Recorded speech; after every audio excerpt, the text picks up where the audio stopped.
Yeah, he's just a fucking... You want lockers? He's got his key on him, brother. Okay, do you want to take these out to the locker room? Yeah.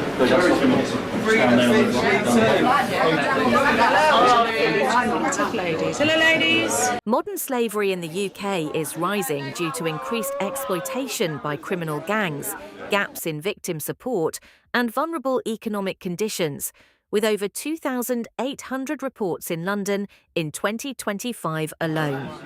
Organised crime groups profit by exploiting people in sectors like hospitality, nail bars and sexual exploitation, using coercion, deception and debt bondage, often ensnaring victims via social media and online recruitment. Imagine arriving in London with a suitcase full of broken promises. That was the reality for Eleanor, not her real name, a woman from Eastern Europe who, in 2024, was lured to the capital by the promise of a lucrative, legitimate job in the high-end hospitality sector in West London. Instead, she found her passport confiscated by a man who told her she owed him thousands in travel fees. Elena was trapped, not in a hidden dungeon, but right in plain sight. She was moved between low-end rented rooms, forced to work in sexual exploitation, often booked through seemingly legitimate online adult services websites. Her story, unfortunately, is a recurring theme of exploitation in our city.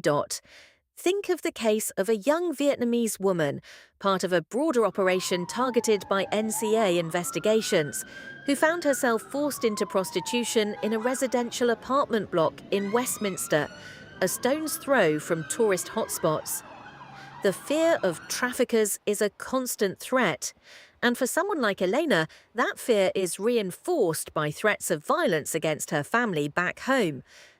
Experts say this surge is in part because criminals have realised they can make huge profits with lower risk than drug trafficking, exploiting people within legitimate supply chains. It's a hidden in plain sight crisis.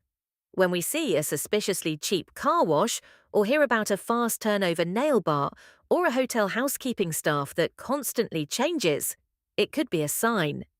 Elena's ordeal finally ended after she managed to make contact with Hestia, a charity that supports victims, highlighting the urgent need for greater public awareness. The message is clear. Modern slavery is not just a story in a faraway land.